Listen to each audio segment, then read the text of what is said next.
I am a freelance comic book artist, which means I work for many companies at once by trying to get more work with one publisher or another.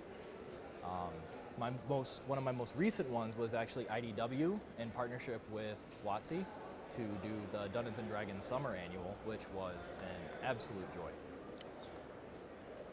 All right. So what inspires your art?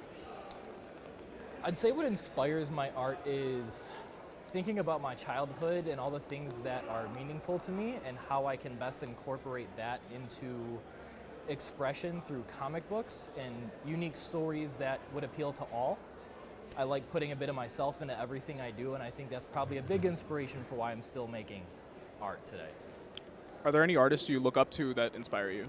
Oh yeah, one of them is actually named Dan Mora, and he happens to be sitting directly behind me here at the show. I'm a little geeked out about it. His work has been one of my favorites since the Project Rooftop days when he was doing concept art for new character designs, and then he started doing Klaus, and then Power Rangers, and now he's just off to the races. The dude's a king. I respect the hell out of his work ethic and hope to be where he is someday. That's awesome. It's got to be really cool to be right behind him, huh? Yeah. All right. Well, so intimidating, too. Yeah. How long have you known about or been involved with the D&D community? So the D&D community, I actually got into about 4 or 5 years ago with my buddy Gino. Shout out Gino. He was my first ever DM, and that first session, my paladin used his buster sword and lopped off a hobgoblin's head at the end of the session. I was hooked. That was it. Forevermore, I was into D&D. So now I DM. I play in 3 or 4 games. I've played many races, many classes. D&D is my heart. So you still play D&D regularly? 100%. All my wife and my brother and my best friend are begging me. They're like, Kyler, after C2E2, when are we playing again? Because I got a DM.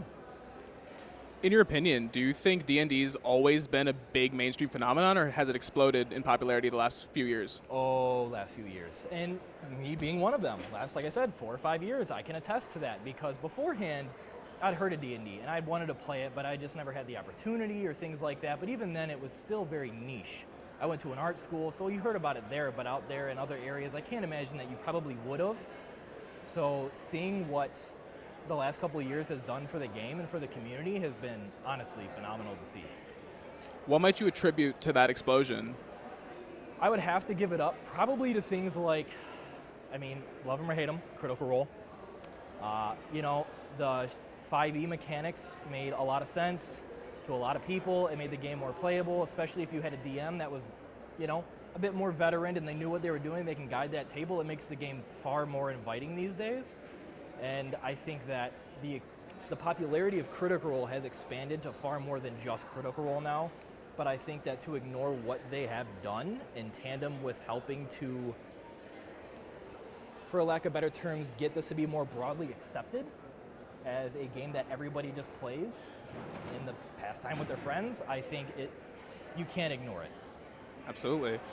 For people looking to get into D&D, do you have any advice to those newcomers? Get a DM guidebook, get a player's handbook, and get a cheap-ass set of Chess X dice. Have fun. That's all you need. Awesome. It can be so much more than that if you want. You can scale it as much as you can get it big as you need, you can get as small as you need. But D&D's only got to be about you and your friends around that table, rolling some dice and trying to make cool shit happen, and then inevitably failing miserably. Do you have a favorite D&D memory, like playing around a table specifically? I actually do. My paladin that I play, his wife and everybody he loved had been killed, and tragic backstory, D&D, right? First ever character I made. He was able to kill the person who did that to him with his buster sword, but it cracked and exploded, turning into a vestige because I natural 20'd on a fiend. And my character is a level 10 paladin, Oath of Devotion with a Holy Avenger greatsword. The amount of damage I did, I think we tallied around, was like 175 in one roll. It was stupid. So I think that would have to be my favorite memory, because the RP of it, the music that was playing, the DM, everything was just beautiful. That sounds absolutely phenomenal. Where do you see D&D going in the future, and how might it evolve and get even bigger? I think that D&D can only get bigger by the game listening to the community, taking back that positive feedback and sometimes the negative feedback, because that's constructive criticism. We might not want to hear those things, but they're what help us improve and what help us get better. So, to Wizards of the Coast and to anyone whose hands are on Dungeons and Dragons as a property, listen to the fans that are playing it faithfully, because they're the ones who give a shit. That's how this game gets better and broader for everybody. It doesn't happen from executive boardrooms. That was a lovely answer. Thank you. Do you, as just when you get involved with D&D, do you prefer being a DM or a player, and why? Okay, so the creator in me loves being a DM, but the child in me loves being a player.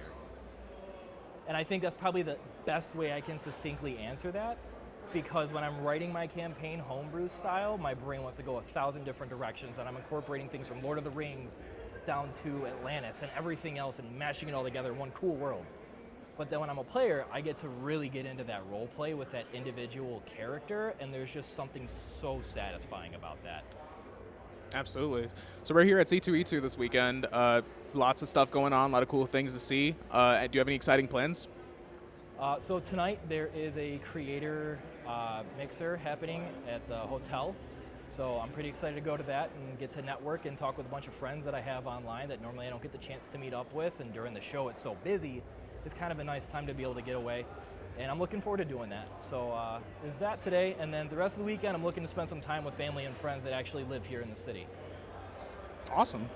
All right, well, anything else that we didn't ask that you might want to add? If you can help somebody, help them. Simple as that.